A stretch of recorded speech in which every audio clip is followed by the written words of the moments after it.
오늘은 합병 분할에 대해서 볼 건데, 합병 분할은 좀 어려운 파트야. 그래서 재무회계에서도 그렇고 세무회계에서도 그렇고 좀 어려운 부분이라서 그래도 한번 보려고 합니다. 우선 합병을 볼 거야. 합병의 과세체계는 피합병 법인이 이제 있고 합병 법인이 있어. 그래서 피합병 법인, 그러니까 합병을 당하는 법인이지.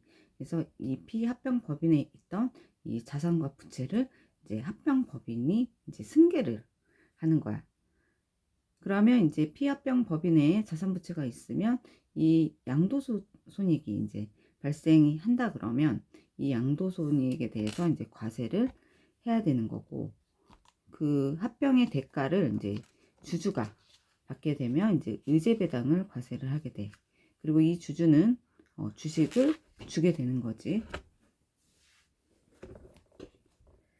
그 합병법인은 피합병법인의 합병의 그 대가를 이제 주게 되는 거고, 이때 이제 합병 매수 차손익이 생기면 그거를 과세를 하고 있어. 그래서 피합병 법인의 주주가 있고 합병 법인의 주주가 있었을 때 누군가가 이제 불공정하게 합병을 당하는 누군가가 있다 그러면 이때 이제 불공정 합병 시에는 양쪽 모두의 그 합병 법인의 주주와 피합병 법인의 주주한테 이제 과세를 하게 되고 있어. 이때 이제 불공정 합병이라고 하면 법인 주주에 대해서 이제 입금 산입을 하고 이제 개인 주주에 대해서는 이제 증여세를 과세를 하고 있어. 이때는 누군가가 이득을 본 자가 있으니까 이제 그때 주주가 법인이면 입금 산입, 개인이면 증여세로 이제 과세를 한다 하는 게 이제 합병의 전체적인 과세 체계라고 보면 되겠어. 그래서 이거를 그냥 이제 이렇게 말로 하면 좀 어려울 수 있으니까 사례를 보면 A사 합병 법인이 있어. 그리고 이제 B사가 이제 피합병 법인이야. 그래서 A사가 B사를 이제 합병을 한 거지. 그때 이제 B사가 피합병 법인이 그 합병 등기일 현재의 순자산가액을 보는 거야. 그때 이제 장부가액을 볼 거고, 그리고 시가를 봐. 세법에서는 시가를 좀 중요시하는 부분이 있어서 장부가액은 그동안에 이제 피합병 법인이 그동안 장부를 만들어 놨을 건데 그것과 현재 그 시가를 두 개를 이제 비교를 해 본 부분이 있는 거지. 그래서 장부가액으로 봤을 때 자산 부채 그리고 순자산은 우리가 자본이라고 부르는 부분이 있으니까 자산과 부채를 보고 그리고 이제 순자산을 이제 계산을 해볼 거야. 그랬을 때 장부가액으로 자산이 200 그리고 부채가 150이었다. 그러면 순자산은 이제 자산에서 부채를 차감해야 이제 순자산이 나오는 거니까 그래서 50이 될 거고, 근데 시가가 자산은 240 그리고 부채는 동일하게 150이었을 때 순자산은 90이었다. 그랬을 때 이 50과 장부가액에 대한 순자산인 50과 시가에 대한 순자산인 90의 그 차이가 있을 때 이제 40 정도의 차이가 있는 거지. 그랬을 때 A사 합병법인이 이제 B사 P 합병법인한테 이제 지급한 양도가액이 있었을 거야. 그랬을 때 이제 케이스를 3개로 보면 양도가액이 80일 때 그리고 30일 때 100일 때를 보게 되면 양도가액이 80이라고 하면 시가에 못 미치는 거고 장부가액보다 높은 금액인 건지, 장부가액은 순자산이 50이고 시가는 90이니까. 그리고 양도가액이 30일 때는 장부가액보다 이제 20이 더 적고 시가보다는 60이 더 적은 상태야. 그리고 양도가액이 100일 때는 둘 다 장부가액과 시가를 비교를 했을 때 둘 다 이것보다 더 큰 금액을 이제 지불을 하는 거지. 합병법인이 피합병법인한테. 그랬을 때 비적격 합병일 경우에, 그래서 피합병법인 B사가 합병법인 A사한테 흡수가 됐어. 그랬을 때 이 A사는 B사는 A사에게 자산을 양도한 것으로 봐서 양도 손익을 입금하고 송금에 이제 산입을 하는 거야. 그래서 양도 손익이 양도 손익은 이제 B사가 받은 양도가액에서 B사의 순자산 장부가액을 이제 비교를 해서 이제 양도손익을 계산을 하는데, 케이스 1인 경우에 이제 80을 양도를 했을 때, 양도 금액을 받았을 때, 순자산이 50이었으니까 30이 이제 양도 이익으로 나오는 거지. 그랬을 때 이 30은 입금이 되고, 그리고 이제 양도가액이 30이었을 때 장부가액이랑 비교해서 마이너스 20이 나오는데, 이거는 이제 송금이 될 거고, 그리고 양도가액이 100이면 순자산 장부가액이 50이니까 50의 입금이 생기는 거야. 이거는 이제 B사, 피합병법인 기준인 거고, 그리고 이제 합병법인의 기준으로 이제 보게 되면 B사 그 피합병법인으로부터 자산을 이제 시가로 양도 받은 것으로 봐서 합병매수 차손익을 이제 계산을 하고 있어. 그래서 순자산 시가는 90이었으니까 이 순자산 시가에서 B사한테 지급한 양도가액이 80, 30, 100이었을 때 80을 지급했을 때는 10만큼의 차익이 생기는 거니까 이건 합병매수 차익이 생기는 거고, 그리고 양도가액이 뭐 30이었으면 이제 60에 순자산 90에서 B사한테 지급한 양도가액 30을 차감을 하면 60의 차익이 생기는 거고, 그리고 100을 지급을 했다. 그러면 이제 이거는 순자산 시가보다 좀 더 비싸게 사온 거지. 그랬을 때는 이제 차손이 생기는데, 이 매수 차익과 매수 차손은 5년 동안 이제 균등하게 이제 입금 산입하거나 또는 송금 산입을 하고 있어. 그래서 합병법인 A사 기준으로 봤을 때 순자산 시가가 B사의 피합병법인 B사의 순자산 시가가 90이고 B사한테 지급한 양도가액이 80이면 10의 차익이 생기는데, 이거는 이제 5년에 걸쳐서 이제 입금 산입을 하는 거지. 그래서 1년에 이만큼 입금 산입이 들어가는 거고, 마이너스 10의 차손이 생겼다. 그러면 요건 또 5년 동안 이만큼씩 송금 산입을 반영을 해주는 거지.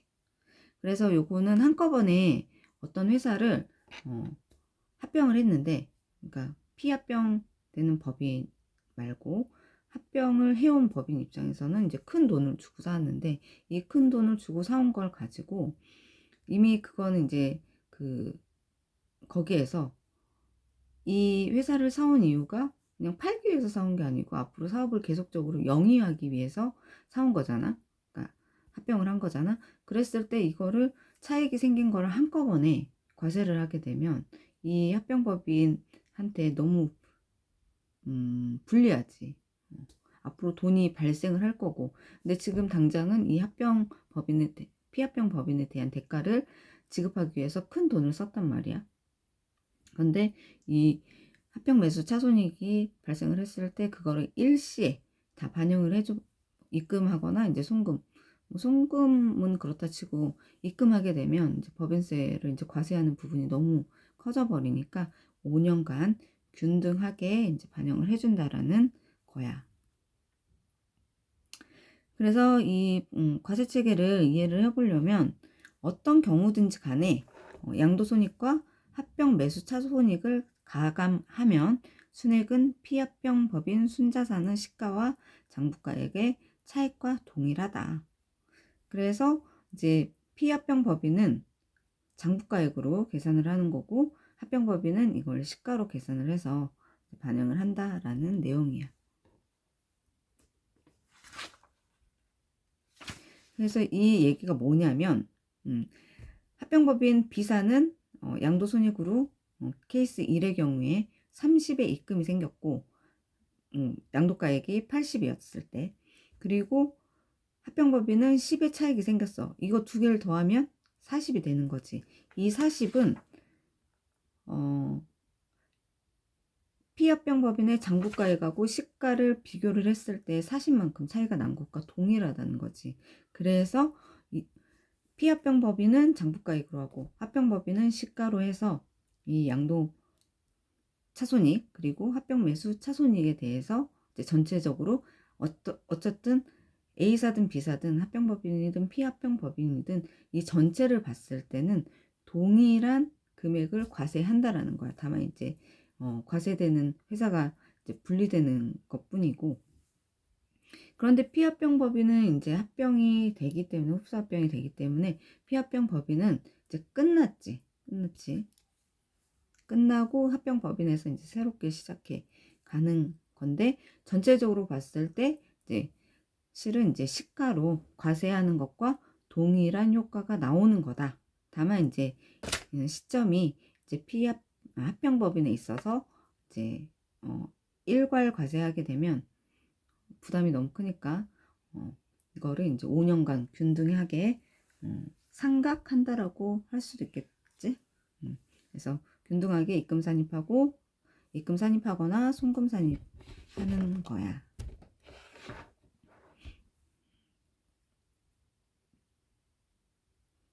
근데 어떻게 보면 피합병 법인은 장부가액으로 하고 있기 때문에 과세되는 금액이 더 커.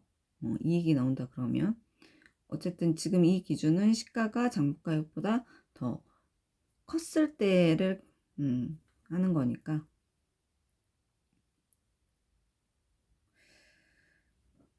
그리고 이제 적격 합병. 지금까지 한 거는 비적격 합병이었어. 근데 적격 합병인 경우에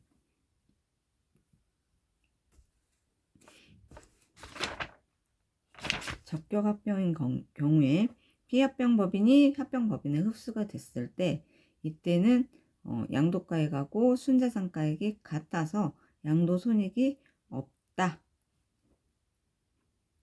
그래서 이거는 이제 적격 합병의 경우에는 이제 피합병 법인의 자산을 장부가액으로 양도받은 것으로 보고, 그래서 시가와 장부가액 차이를 이제 자산조정 계정으로 계산한 다음에 자산의 처분 상각 시 과세한다. 이제 과세 이연인 거고, 이런 거지. 봐봐.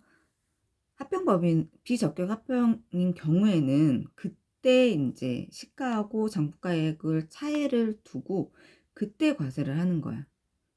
비적격은. 근데 그러면 이제 합병법인의 입장에서는 시가를 장부가액으로 이제 받아들이는 거지. 어쨌든 이 합병법인 입장에서 피합병법인을 사올 때 그 순자산 시가를 이제 장부가액으로 넣게 되는 거니까. 그래서 그때 당시에 이제 과세를 해버리는 거고, 비적격은. 적격 합병 경우에는 이제 피합병 법인의 장부가액을 인수하면서 그대로 합병법인의 장부가액으로 만들어 버리는 거야. 그래서 그대로 통해서 통으로. 그래서 이때는 이제 뭐 양도 차익이나 양도 차손이익이 발생하지 않는 거지. 그때 당시에는. 다만 이거를 언젠가는 처분을 했을 때 그때 이제 과세를 하는 거지. 그래서 이때는 이제 과세가 이연된다. 과세를 하지 않는 건 아니고 과세를 이제 이연시키는 거지. 그래서 둘 다 40에 대한 시가하고 현재 시점의 40과 그리고 이제 미래 시점의 40의 그 차이가 있는데, 그거를 이제 과세하는 순수한 금액, 현재 가치는 똑같다라는 내용인 거고, 이게 이제 미래로 갈수록 이제 현재 가치가 올라가잖아. 그래서 어떻게 보면 지금 과세를 당하는 게 나을 수도 있을 수도 있어. 이런 상태라고 하면. 왜냐면 시간이 지나면 이제 가치가 더 올라갈 거니까. 적격합병해서 장부가액으로 받았을지라도 나중에 시간이 지나서 이거를 이제 매각을 했을 때 이제 일반적인 경우, 그러니까 좋아진 상태였다라고 하면. 근데 좋아질지 안 좋아질지는 모르지만 우선은 좋아진다라는 가정하에 이랬을 때는 미래로 갈수록 가치가 올라가는 상태가 많으니까 그때는 과세되는 금액이 더 많기는 하겠지. 그런데 어쨌든 현재 가치로는 둘 다 비적격이든 적격이든 40에 그 과세를 하는 거는 똑같다. 다만 이제 과세가 이연이 될 뿐인 거고. 그리고 이제 합병법인 비적격 합병일 때 합병법인 입장에서는 이거를 5년의 입금 산입하거나 송금 산입을 하는 거니까 이것도 5년의 이제 기간이 딱 정해지긴 했지만 이것도 과세 이한의 효과가 있는 거지. 이거는 5년인 거고 적격 합병일 때는 이제 이 자산을 처분을 했을 때 실질적으로 이제 과세가 되는 거니까 과세 이연 시기가 정해지지 않은 거고 비적격 합병 경우는 과세 이연 시기가 딱 5년으로 정해져 있다라는 내용인 거지. 그래서 전체적으로는 이제 똑같은데 이 과세 이연의 효과가 있다라는 거지. 그러면 이 적격 합병 또는 적격 분할에 뭐가 적격 합병이고 뭐가 적격 분할이냐 이 요건을 봐야 되겠지. 그래서 보면 우선 사업 목적성이 있어야 되고 지분의 연속성이 있어야 돼. 사업의 계속성이 있어야 되고 고용의 승계 유지가 있어야 우리는 이걸 적격 합병이라고 보고 있어. 그래서 이 네 가지 사업 목적성, 지분의 연속성, 사업의 계속성, 고용의 승계 유지 이 네 가지의 그 요건을 모두 갖춰야지만 적격 합병 분할의 요건이 된다라고 볼 수 있는데 다만 이제 법령에 정한 이제 부득이한 사유가 있는 경우에는 이제 네 가지 요건을 갖추지 못해도 적격 합병, 적격 분할이 될 수 있다라는 이제 단서가 있어. 그러면 합병을 볼게. 지금 합병을 하고 있으니까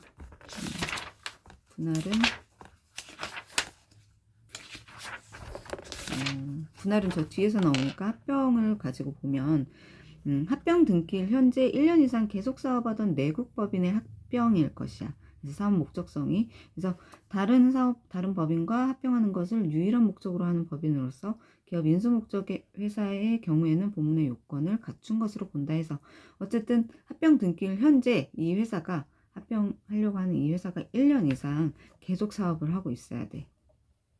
그래서 양쪽 다 합병 법인이든 피합병 법인이든 합병 등기일 현재 1년 전 이전에 등기를 했어야 돼. 그래서 설립을 했었어야 되는 거지. 그리고 지분의 연속성인데 합병 대가의 80% 이상이 주식일 거야. 그러니까 주식을 합병 대가로 하는 거지. 이제 시가나 뭐 장부가액이나 뭐 이런 걸 계산을 하긴 하지만 어쨌든 그 대가를 그 합병 법인이 피합병 법인한테 대가를 준다라고 했는데 그게 이제 주식이 80% 이상이 되어야 된다는 거지. 그래서 이제 주식이 연속성이 있어야 된다는 거야.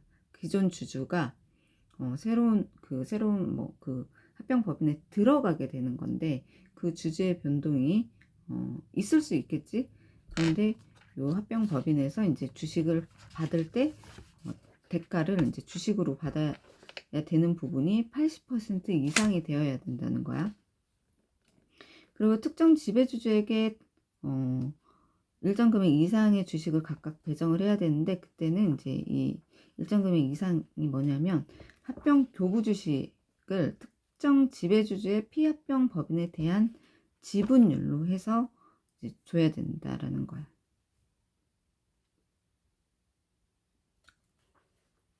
그리고 특정 지배주주가 합병 등기일이 속하는 사업년도 말까지 그 주식을 보유하고 있어야 돼. 그래서 이 특정 지배주주가 그러니까 지배주주지 합병 등기일 그래서 24년 11월 9일에 지금 합병을 했다 그러면 여기가 속하는 사업년도 말이라고 하면 24년 12월 31일까지 그 주식을 계속 갖고 있어야 된다라는 거야.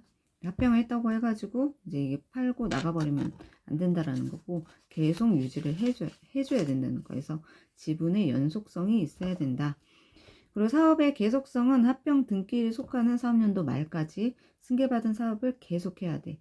그래서 이 합병을 그러니까 적격 합병이라고 하는 거잖아. 지금 적격 합병의 요건을 보는데 이때 그냥 회사에 다른 목적이 있어서 합병을 할 수도 있겠지. 그 합병하는 목적이 분명히 있을 거니까.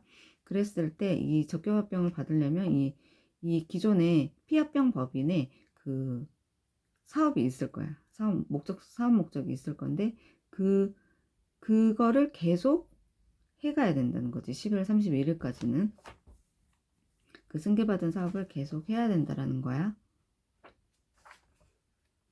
그리고 고용승계 유지인데 합병 등기일 1개월 전 당시에 피합병 법인에 종사하는 근로기준법에 따라서 근로계약을 체결한 내국인 근로자 중에 합병법인이 승계한 근로자 비율이 80% 이상이고 합병 등기일에 속하는 사업연도 종료일까지 그 비율을 유지할 것.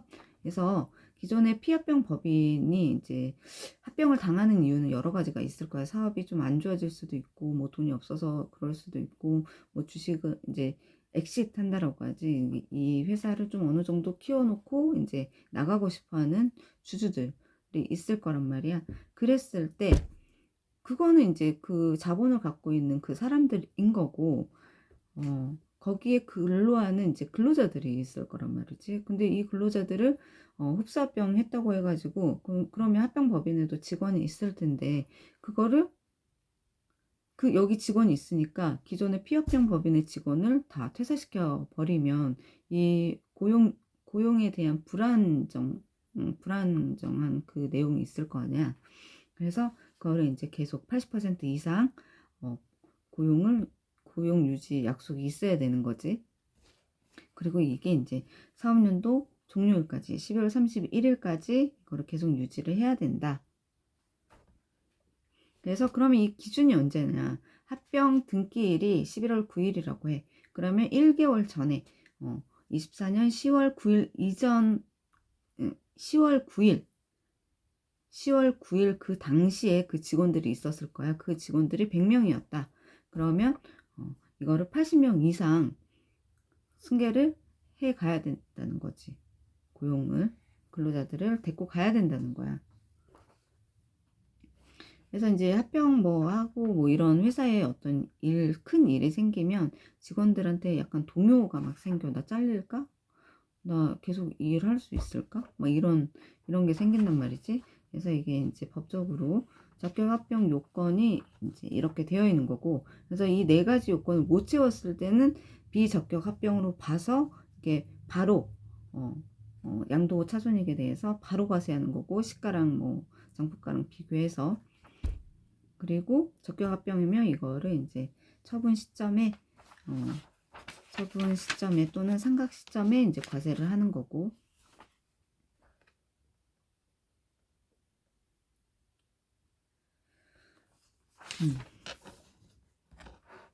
그래서 전반적인 내용은 이런 내용이야. 그래서 사업의 그 계속성을 유지를 해야 되는 거고, 지분을 그대로 가야 되는데 80% 이상이 돼야 되고, 사업 목적 그대로 가야 되는 거고, 고용승계 기존에 있던 직원들 자르지 말라. 80% 이상 가야 된다라는 거고, 그게 이제 12월 31일까지인데 그 합병 듣기일에 속하는 날이 속하는 사업연도 종료일까지 유지를 해야 된다라는 건데, 지금이 11월 9일 때라고 하면 12월 31일은 얼마 안 남았잖아. 그래서 이게 너무 아주 강한 것 같진 않아. 내가 듣기에는. 직원 같은 경우, 주식이야. 주주가 갖고 있다가 엑시트 하려면 12월 31일까지는 유지하다가 1월 1일 돼가지고 양도하면 그 사람한테는 돈이 생기는 거니까 좋은 거지만 직원 같은 경우는 그게 아니지. 물론 이제 고용노동법 그쪽에서 이제 관리하는 그런 내용이 불법성이 있냐 없냐는 그쪽 노동법에서 할 일이고, 우리는 이제 세무사 공부하는 건데 세무조정할 때 이 부분이 필요한 부분이니까 우리는 그걸 공부하는 거지.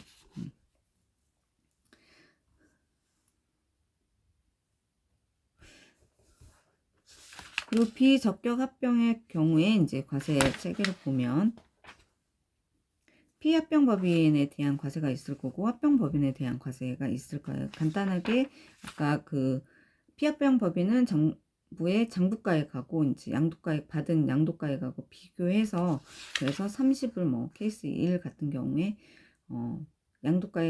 받은 양도가액은 80이었고 장부가액은 50이었을 때 30을 입금으로 해서 하는데, 이거를 이제 어떻게 세부적으로 과세를 할 거냐를 보면 양도가액이 이제 결정이 돼야 되겠지. 합병법인으로부터 받은 양도가액이 결정이 돼야 되는데, 이 양도가액은 합병의 대가는 이제 교부 주식가액의 시가가 있을 거고, 그리고 합병 교부금하고 그 밖에 재산가액이 있는데, 이 합병 대가에다가 합병 법인이 대납하는 피합병 법인의 법인세 등을 이제 양도가액이라고 하는 거지. 그래서 그러니까 피합병 법인은 돈이 없을 가능성이 너무 많아. 근데 어쨌든 그건 그거고 법인세는 법인세인 거야. 또는 어떤 세금이 막 생길 거란 말이야. 근데 그 돈을 이제 피합병 법인이 부담할 수 없다 그러면, 당장 낼 수 없으면 이거를 합병 법인은 이거를 인수를 해야 되는 거기 때문에 그들의 그 세금이나 이런 것들도 같이 인수가 된단 말이지. 그랬을 때 요것도 이제 원래는 피합병 법인이 내야 되는 세금 등이지만 이걸 부담을 해주는 거니까 이거를 이제 양도 대가에 포함을 시켜버리는 거지. 그러면 이제 순자산 장부가액은 어떻게 계산하냐? 그러면 자산 장부가액에서 아까 자산에서 부채를 빼면 이제 순자산이 되는데, 거기에다가 이제 환급 법인세액이 있으면 그거를 더해서 이제 순자산 장부가액을 계산을 한다.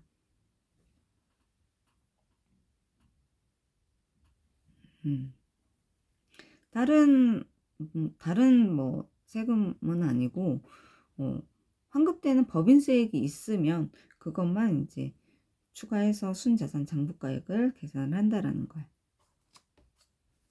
그런데 이 장부가액이라고 하는 거는 이제 재무상태표를 보게 되는데, 그 회계에서 얘기하는 재무상태표의 그 자산부채 그게 아니고 세무상 그 장부가액이 있는 건데, 우리 법인세 신고할 때 자본과 적립금 가표 을표를 제출을 하거든. 그래서 그걸 가지고 세무서에서는 세무상 장부가액을 알 수가 있는 거야. 그래서 그거를 이제 우리는 이제 신고를 하게 되긴 할 거지만, 이런 그 합병과 분할 이런 거는 좀 요건이 까다롭기도 하고 어렵기도 하고 금액이 크기도 하고 해서 관할 세무서 조사관이 이제 이런 내용들을 다 파악을 해서 신고가 제대로 들어왔는지 다 보고, 부족하면 이제 과소신고했을 때 그거에 대한 뭐 가산세, 추가 납부세 이런 것들이 나올 거고. 그래서 이 장부가액, 여기에서 얘기하는 이 장부가액은 재무상태표에 있는 그 장부가액이 아니라 세무사 장부가액을 얘기한다 라는 거고. 그리고 이제 그러면 이제 피합병 법인에 대한 과세는 이렇게 했는데, 그러면 합병 법인에 대한 과세는 어떻게 할 거냐? 그래서 계산 방법을 보면 피합병 법인의 자산을 시가로 양도받은 것으로 봐서 이제 계산을 하는데, 순자산 시가가 있어. 이 순자산 시가는 피합병 법인의 합병 등기일 현재의 자산 총액에서 붙인 총액을 차감한 거. 여기 이거를 이제 순자산 시가로 해서 이제 피합병 법인에게 지급한 양도가액을 차감을 해. 아까 이제 순자산 시가가 얼마였냐면, 케이스 1로 할게. 90이었어. 90이었는데 피합병 법인한테 지급한 양도가액이 80이었어. 그러면 이제 10에 합병 매수 차익이 생기는 거지. 했을 때, 그런데 이거를 또 한꺼번에 입금 산입하지 않고 5년간 균등하게 한다라고 했는데, 우리가 합병이나 뭐 분할이나 뭐가 됐든 1월 1일 날 합병을 하지는 않거든. 1월 1일은 쉬어야지. 그래서 한 회계연도에 기중에 어느 날을 잡아서 합병 등기일이 이제 생길 거야. 그랬을 때 이거를 이제 5년이니까 이거를 월할 계산하지. 월할. 우리 세무 회계도 그렇고 월할 계산이 이제 다 월할 계산한다고 보면 돼. 그래서 합병 매수 차익 10이 생겼어. 아까 10이 생겼을 때 이거를 이제 60개월로 나눠서, 그리고 해당 사업연도의 월수, 지금 11월이니까 11월, 12월 해서 이제 합병 매수 차익이 올해 24년도 사업연도라고 하면 24년도 사업연도에 입금 산입할 금액은 볼까? 10에 사업연도 월수는 2개월 남았으니 2를 곱하고 60개월로 나누면 0.333만큼 이제 24년도 사업연도에 입금 산입할 금액이 되는 거지. 그럼 그 다음 연도는 25년도는 정확하게 이제 1이 될 거고. 그리고 2월 결손금이 있을 수 있지. 피합병 법인은 사업이 안 좋아서 합병을 당하는 경우가 많을 거야, 많아. 그래서 2월 결손금이 있을 거란 말이지. 그러면 이 2월 결손금을 어떻게 할 것이냐. 그래서 피합병법인의 세무조정상 및 2월 결손금은 모두 합병법인에 승계되지 않아. 그래서 이걸 승계된다고 하면은 그런 이제 결손법인만 찾아가지고 합병해서 이제 법인세를 줄이고 뭐 이런 걸 막 할 거란 말이지. 그래서 다만 이제 세법 규정에 따라서 퇴직급여 충당금, 대손 충당금을 합병법인이 승계한 경우에는 이제 그와 관련된 세무조정 사항은 이제 승계된다. 그래서 퇴직급여 충당금이 있고 대손 충당금, 이거는 이제 충당금, 뭐 대손 충당금 그렇다 치더라도 퇴직급여 충당금은 직원이 퇴사할 때 퇴직급여를 지급해야 될 거를 이제 부채로 쌓아놓는 건데, 회계에서는 퇴직급여 충당 부채라고 하는데 왜 세법에서는 퇴직급여 충당금이라고 쓰고 있어. 그래서 두 개가 같다라고 보면 돼. 그래서 퇴직급여 충당금, 이제 지금 세무를 하는 거니까 퇴직급여 충당금이 있으면 그거를 인수를 했을 때 부채를 인수하는 거잖아. 그래서 그것과 관련된 세무 조정 사항이 있었다. 그러면 그거에 대한 결손금은, 이월 결손금은 승계를 할 수 있다라는 거야. 그래서 눈에 자본과 적립금 을표 보면은 그게 있으면 할 수 있을 것 같아. 뭐 물론 이제 계산하는 방식이 또 있겠지. 그래서 요점은 퇴직급여 충당금하고 대손 충당금이 있으면 그거를 이제 합병법인이 인수를 했다 그러면 그거는 이제 2월 결손금을 계산을 해서 이제 승계를 할 수 있다. 2월 결손금은 이제 원칙적으로 합병법인이 승계를 못 하는데 이 두 가지가 있는 경우에는 승계를 할 수 있다. 승계가 된다. 할 수 있다가 아니고 승계된다. 자동적으로 승계가 되는 건데 왜 이게 나오냐면 우리 순자산 지금 시가만 계속 계산을 했잖아. 그래서 자산에서 피합병법인의 자산에서 피합병법인의 부채를 차감하고 지금 순자산 시가를 계산을 하고 뭐 순자산 장부가액 막 얘기를 하고 있는데, 그래서 부채는 승계를 안 하고 있단 말이야. 그지? 그런데 이거를 승계를 받았어. 그러면 이거에 대한 2월 결손금은 승계가 된다라는 내용이지. 승계를 안 한 거는 당연히 안 해줘야지. 승계를 했다 그러면은 해주는데, 원래 2월 결손금 자체는 원칙이 합병법인이 승계를 못하는 건데 이 두 가지를 승계를 받았다, 부채 두 가지를 승계를 받았다 그러면 이제 2월 결손금도 이거에 대한 것만 승계가 된다라는 내용이야.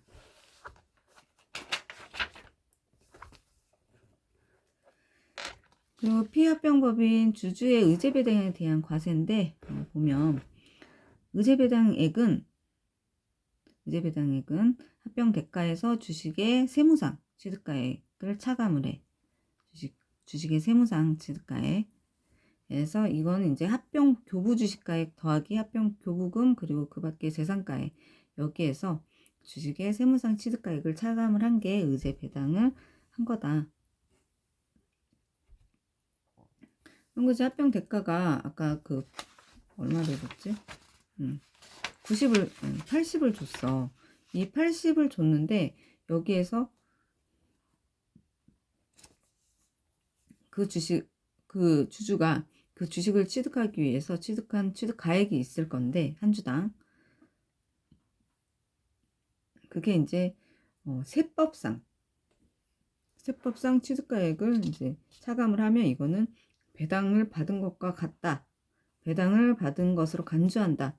그래서 의제배당액을 주주한테 과세를 하는 거지. 그래서 이게 주주가 법인이라고 하면 법인세로 과세를 하는 거고, 개인 주주라고 하면 이제 소득세로 이제 과세를 하는 거. 그랬을 때 우리 그 입금 산입했을 때 그 의제배당도 입금 산입하는 게 있었는데, 의제배당에 대해서는 뭐 그 입금 불산입하는 그런 입금 불산입률 정해가지고 하는 그런 내용들이 또 있었지.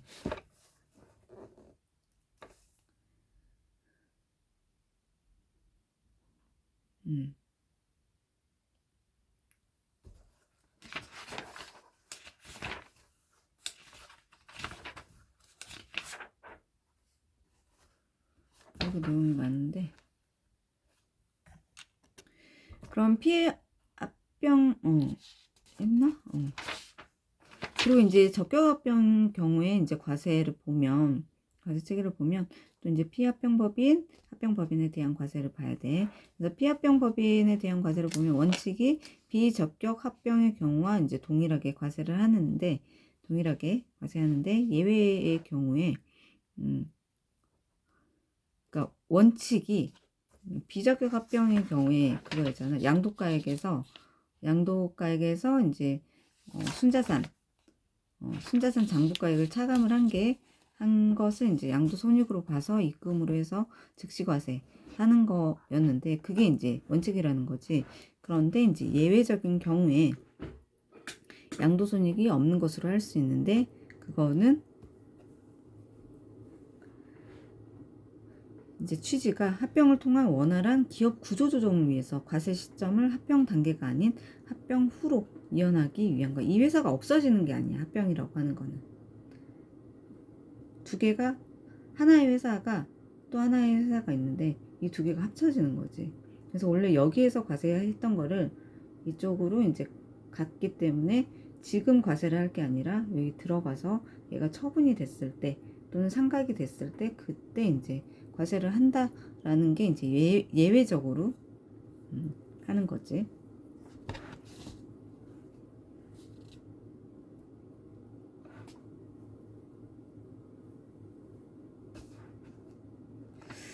그리고 합병법인에 대한 과세를 보면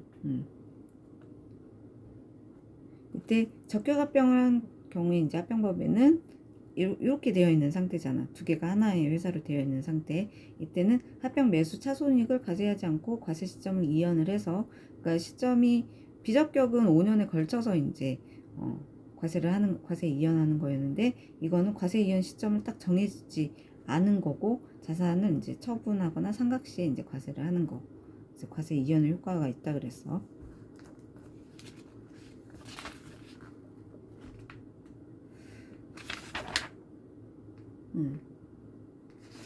그러면 이제 이 합병법인은 자산을 받았어. 그래서 자산을 받았을 건데 이때 적격합병을 한 합병법인은 피합병법인의 자산을 장부가액으로 양도받은 것으로 해서 이제 자산을 이제 계산을 할 거야. 그러니까 피합병법인에 있던 뭐 재무상태표가 있겠지. 손익계산서는 없으니까. 근데 이 재무상태표에 있는 자산 부채가 있을 거고 뭐 자산만 승계를 했다 뭐 그럴 수 있고 자산과 부채를 다 이제 가져오긴 할 건데 지금 자산에서 부채를 차감하고 하는 거는 순자산가액을 하는 건 양도 대가를 계산을 해서 과세를 할 거냐 말 거냐 하는 거고 실질적으로 합병법인에 자산과 부채가 있을 거란 말이야. 재무상태표 보면 자산 부채 막 있고 부채 막 있잖아. 그거를 이제 합병법인에 이제 가져와야 되는데 그러면 재무상태표에 있는 거 합병법인의 재무상태표를 이제 합병법인에 얹어야 돼. 그러면 이 얹을 때 어떻게 하느냐? 그래서 장부가액으로 피합병법인에 있는 이 장부가액을 그대로 얹겠지.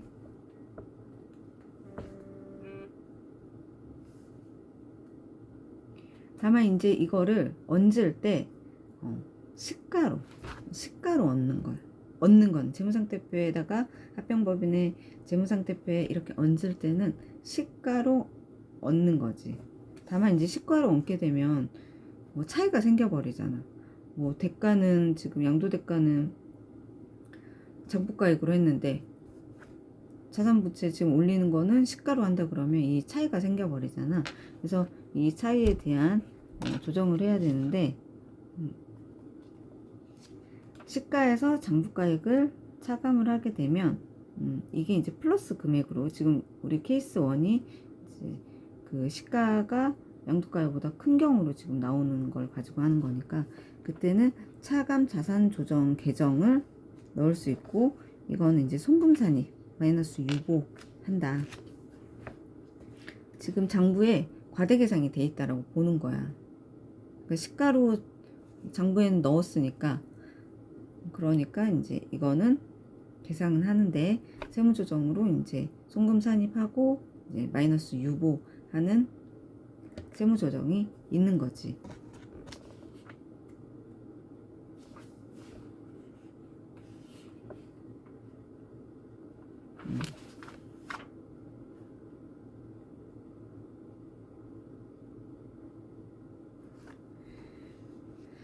그래서 뭐 회계처리를 본다 그러면 회사가 자산을 240을 240 시가가 240이었거든.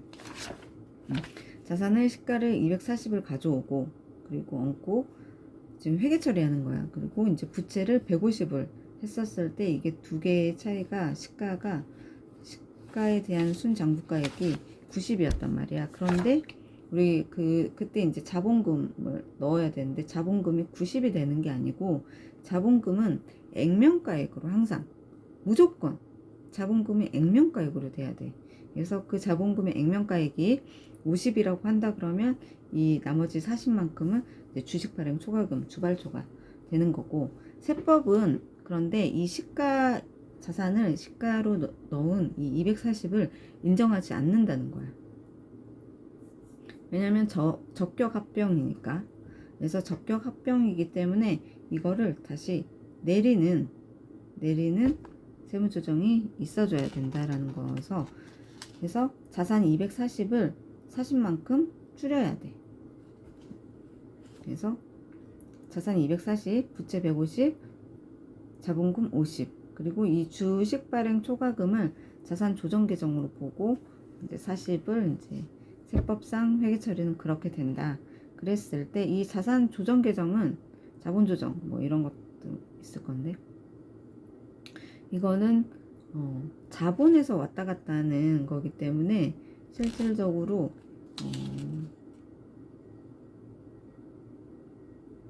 자산은 줄여주고 자본도 이제 줄여야 되는데, 이게 자본에서 왔다 갔다 하는 거는 우리가 기타라는 세무 조정을 하고 있어. 자산을 줄이는 거는 유보를 하고 있지. 마이너스 유보. 그래서 두 개의 세무 조정이 나와야 돼. 그래서 송금산입 마이너스 유보, 그리고 주식 발행 초과금에 대해서 입금산입 기타의 유보, 기타의 세무 조정이 있어야 돼. 그래서 실질적인 법인세는 영향이 없어. 왜냐면 송금산입되고 입금산입됐기 때문에, 법인세에 영향은 없지만 이 그 유보라는 거는, 마이너스 유보는 계속 관리가 될 거고, 그게 처분하거나 상각되는 시점에 반대의 세무조정이 발생을 할 거기 때문에, 그거는 이제 그때 이제 반대의 세무조정이라고 하면 송금불산이 되는 세무조정이 생기는 거지.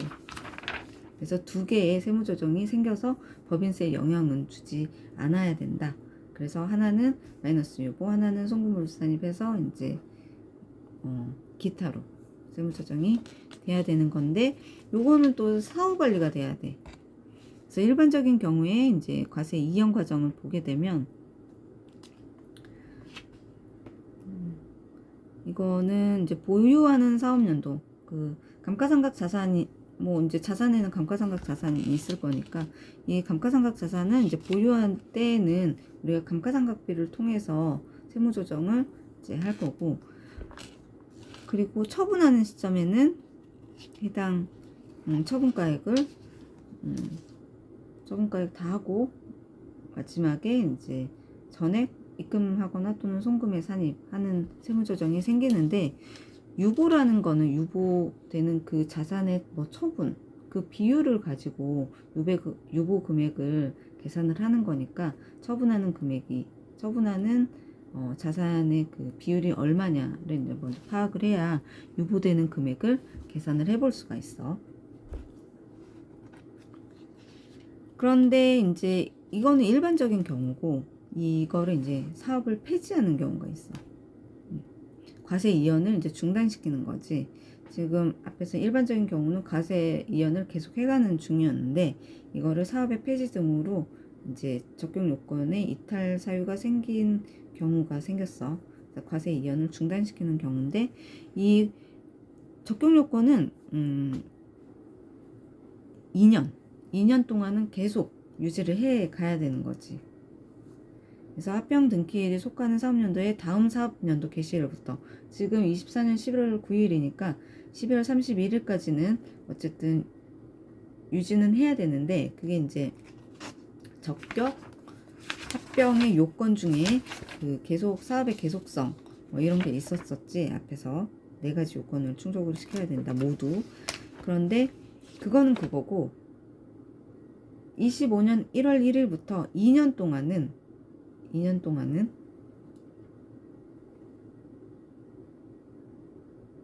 2년 이내에 어떤 사유가 발생을 하게 되면 이 과세 이연을 중단을 시켜. 그리고 그 중단된 시점에 모두 입금 산입하는 금액을 계산을 해야 되는데, 과세 이연 중단 사유를 먼저 봐야 될 것 같아. 이런 중단 사유가 생기면 그 중단 사유가 발생하는 사업 연도에 그 입금 산입을 해버린다라는 내용이거든.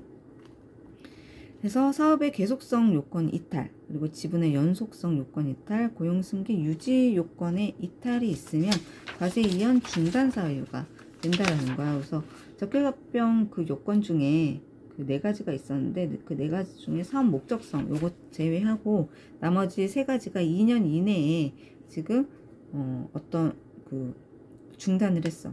그러니까 이 요건을 지켜야 되는데 나가버린 거야. 그래서 그때는 모두 입금에 산입한다 라는 건데, 보면 모두인지는 한번 보고. 그래서 사업의 계속성 요건 이탈을 보면 합병법인이 피합병법인으로부터 승계받은 사업을 폐지하고, 그리고 피합병법인의 특정 지배주주가 합병으로 교부받은 주식을 처분했어. 주식 처분할 수 있지. 그리고 고용승계 유지 조건이 있었는데, 우리 80% 이상 고용 유지를 해야 되는데, 이게 80% 미만으로 이제 하락한 경우에 이제 과세 이연 중단 사유가 생기는 거예요. 그래서 2년 동안은 이걸 지켜야 과세 이연이 되는 거고, 적용 요건하고 과세 이연하고는 좀 다른 내용인 거지. 그래서 적용 요건을 지켰으면 이건 적격 합병이라고 보고 이거를 과세 이연 해줄게 하는 건데, 이거를 2년 동안은 지켜야 된다는 거야.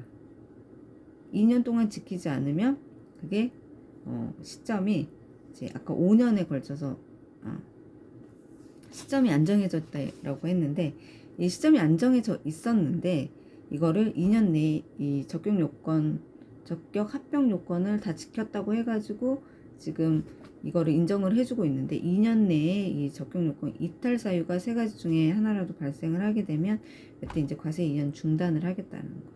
그래서 원래는 합병 시점에 다 과세를 했어야 되는데 적격 합병이라고 해가지고 과세 이연을 했었잖아. 그런데 이거를 이제 그때 시점에 중단 시점에 과세를 하겠다라는 내용인 거지. 그러면 이 입금 산입한 금액은 얼마냐? 그러면 자산별 차감 자산 조정 계정 잔액하고 그 우리 마이너스 유보로 해놓은 거 있었잖아. 그거 하고 가산 자산 조정 계정 유보 잔액의 총합계획을 이제 입금에 산입한다. 마이너스 유보된 것과 플러스 유보된 게 뭐 있었으면 이 2개를 합쳐서 이제 입금에 산입을 하는 건데, 다만 이 총합계획이 0보다 큰 경우에 이제 한정을 하고, 총합계획이 0보다 작은 경우에는 없는 것으로 한다. 그리고 피합병법인으로부터 승계받은 결손금 중에서 공제한 금액 전액을 입금에 산입한다. 그 피합병법인한테 결손금은 원칙이 이제 승계를 못 받는 건데, 이거를 그 특정 부채, 퇴직급여 충당금하고 대손 충당금, 이거를 이제 부채로 승계를 받았을 경우에는 이거에 해당하는 피합병 법인의 결손금은 승계를 해준다라고 했는데, 그래서 그걸 승계를 받아서 결손금 처리를 했다. 이율결손 공제를 받았다. 그러면 이게 중단 사유가 돼버렸잖아. 그러면 이 이율결손 공제받은 거를 다시 입금에 산입한다라는 내용이야. 그러니까 잘 지켰어야지. 그래도 2년 동안은 유지를 했어야지 하는 내용인 거지. 그래서 2년 이내에 이런 일들이 중단 사유가 생기면 그동안에 공제받았던 거 다시 다 토해내라는 얘기야.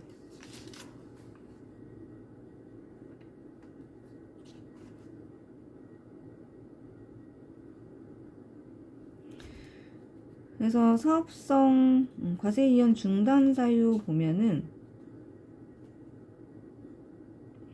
근데 이제 이런 세 가지 이탈 요건인데 뭐 부득이한 사유가 발생한 경우에는 뭐 과세 이연 중단하지 않는다라고 했는데 어쨌든 부득이한 사유가 아니라고 하면 이 세 가지 중에 하나라도 됐으면 이제 과세 이연이 중단된다는 얘기고 그리고 승계받은 사업을 폐지하는 경우 이때는 2년 이내에 피합병 법인으로부터 승계한 자산가액의 2분의 1 이상을 처분하거나 사업에 사용하지 않는 경우에는 승계받은 사업을 이제 폐지한 걸로 보겠다라는 거예요. 그러니까 2분의 1을 없애거나 아니면 사용하지 않았을 때 이거는 이런 거지. 원래 이 합병을 한다라는 거, 이걸 해준다라는 거는 이 회사에 원래 A라는 피합병 법인이 있었는데 이걸 너희가 합병을 한다고 하니 그래도 과세 이연을 해주겠다. 당장 세금 내면 너무 불편하니까 좀 안 좋아질 수 있으니까. 그런데 이걸 2년도 못 지키면 그동안 너희가 받았던 혜택 그대로 다시 다 내 하는 거고 그리고 2분의 1 이상을 처분을 했다라는 거는 이 사업을 하지 않겠다라는 적격 합병 요건을 처음에만 지켰지 꾸준히 할 생각이 없었다라고 이제 간주할 수 있는 거지. 그래서 이거는 이제 승계받은 사업을 폐지한 것으로 보겠다 하는 게 이게 이제 적격 합병 요건의 사업의 목적성, 사업의 계속성 이거를 사업의 계속성이 없다라고 보는 거야.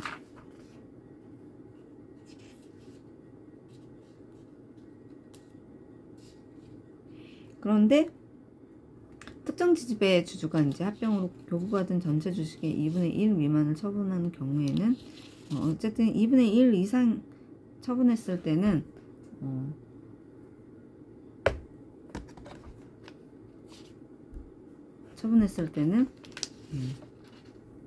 지분의 연속성 요건이 이탈이 되는데 2분의 1 미만 처분한 경우에는 아닌 것으로 본다. 이탈하지 않은 걸로 보겠다 하는 거야.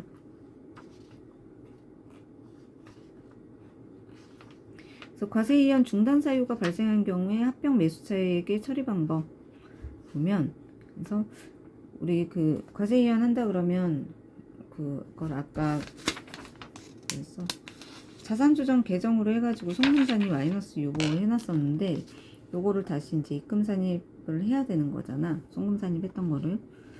그러면 이제 이걸 또 계산을 해줘야 되는데 계산 방법은 비적격 합병 시에 합병 매수차익의 이제 계산 방법하고 동일한 거고 이제 처리 방법은 과세 이연 중단 사유가 발생한 날이 속하는 사업연도에 합병 매수차익의 그 60개월 우리 60개월 있었는데 60개월을 합병 등기로부터 과세 이연 중단 사유가 발생한 날이 속하는 사업연도의 종료일까지의 월수 그래서 그거를 입금 산입을 하겠다.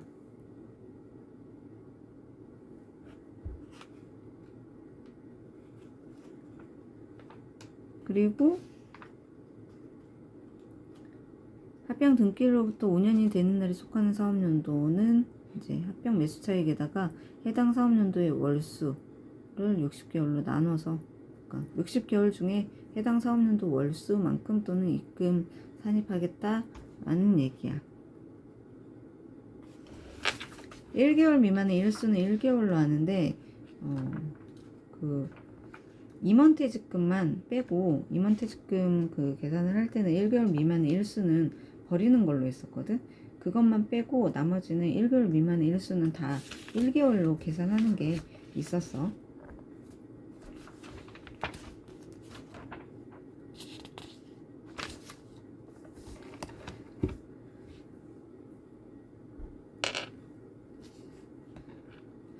그리고 피합병법인 주주의 의제배당에 대한 과세 할 텐데 주식의 평가를 해야지 과세를 할 거니까 이때 이제 적격 합병인 경우에는 주식의 종전 장부가액 그리고 이게 합병 대가를 주식으로 받았을 때 근데 합병 대가의 일부를 금전이나 그 밖의 재산으로 받은 경우에는 두 개 중 작은 금액, 시가하고 종전의 장부가액 두 개 중에 이제 작은 금액을 주식의 평가 금액으로 하겠다라는 건데, 이건 적격합병의 경우고, 적격합병이 아닌 경우에는 다 시가로 하겠다라는 거야.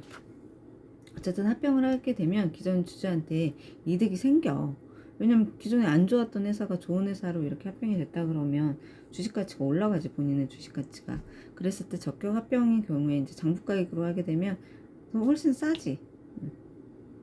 싼데 이제 시가로 하게 되면 이제 비싸게 이제 가치가 매겨질 거니까. 이랬을 때 이제 적격 합병할 때 더 유리한 조건으로 이제 과세를 하겠다는 거고, 비적격 합병 경우에는 이제 시가로 하겠다라는 내용인 거지.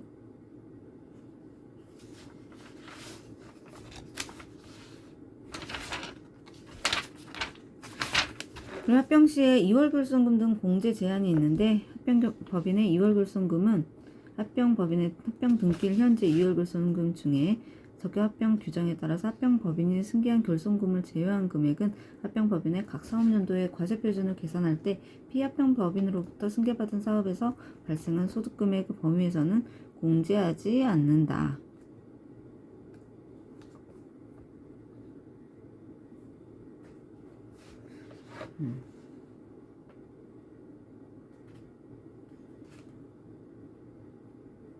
그리고 피합병법인의 2월 결손금은 원칙이 승계되지 않는다 그랬는데, 아까 이제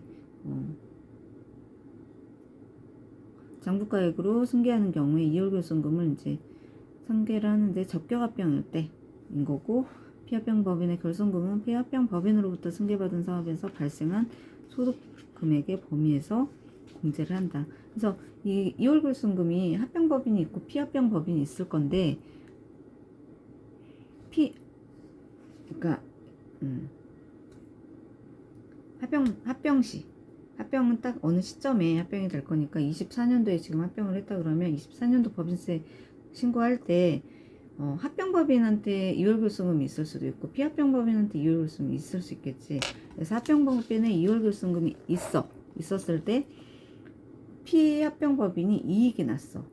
그러면 이 합병법인의 2월 결손금을 피합병법인의 이익에서 각 사업연도 소득금액에서 2월 결손금을 공제하지 않겠다라는 거야. 이거는 각각 계산을 하겠다라는 거지.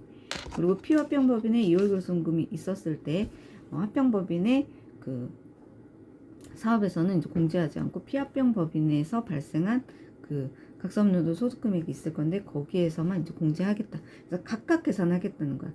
2월 결손금도 승계를 일정 요건이 되면 어떤 부채 두 가지를 승계를 하게 되면 그거에 대한 2월 결손금은 이제 승계를 할 수 있지만, 승계가 되지만 그거는 피합병 법인에서 발생한 그 이득에서 각 사업연도 소득금액에서 결손금으로 2월 결손금으로 차감할 수 있다는 내용이에요. 각각 하겠다는 거.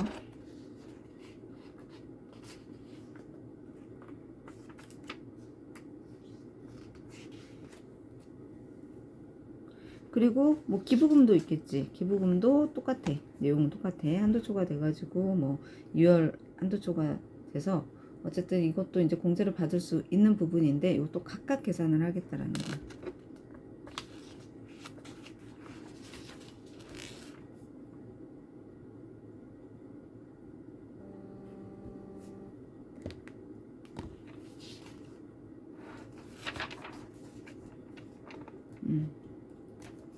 그리고 세부사항으로 합병 포합 주식이 있는 경우가 있는데, 합병 포합 주식이라는 게 이름도 이상하게 생겼네. 합병법인이 합병 등기일 전에 취득한 피합병 법인의 이제 주식을 이제 말하는 거고, 그러니까 이런 거지. 합병 법인이 있는데 피합병 법인을 이제 합병을 하려고 해.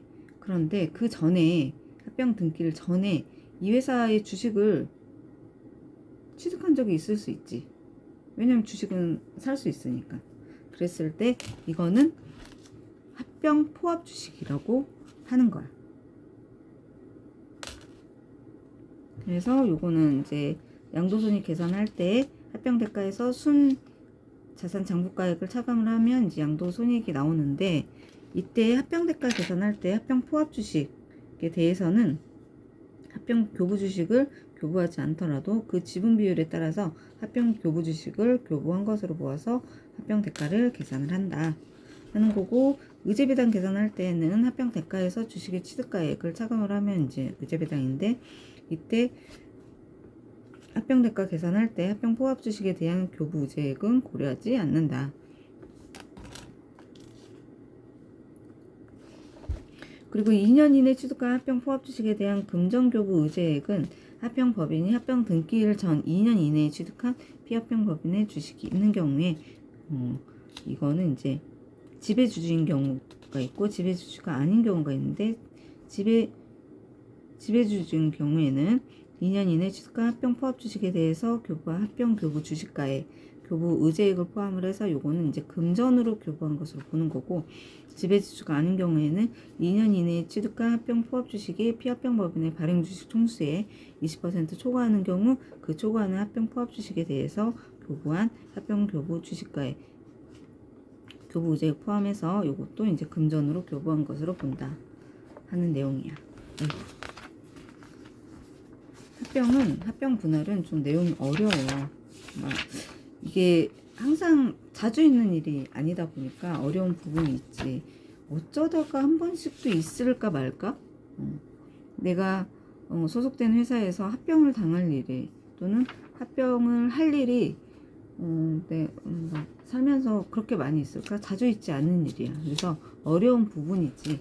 그래서 합병 분할을 대부분 어려워하고, 근데 지금 세무사 시험 보니까 합병 분할 이런 것들도 되게 많이 나오는 것 같고, 자본금, 자본 쪽 관련 그 회계처리나 세무조정 이런 것들도 많이 나올 것 같아. 이제 좀 어려운 파트에서, 좀 어려워하는 파트에서 뭔가 많이 그 출제위원들이 문제를 내려고 하는 것 같아요. 그래서 공부를 안 할 수 없겠지, 시험에 합격을 하려면.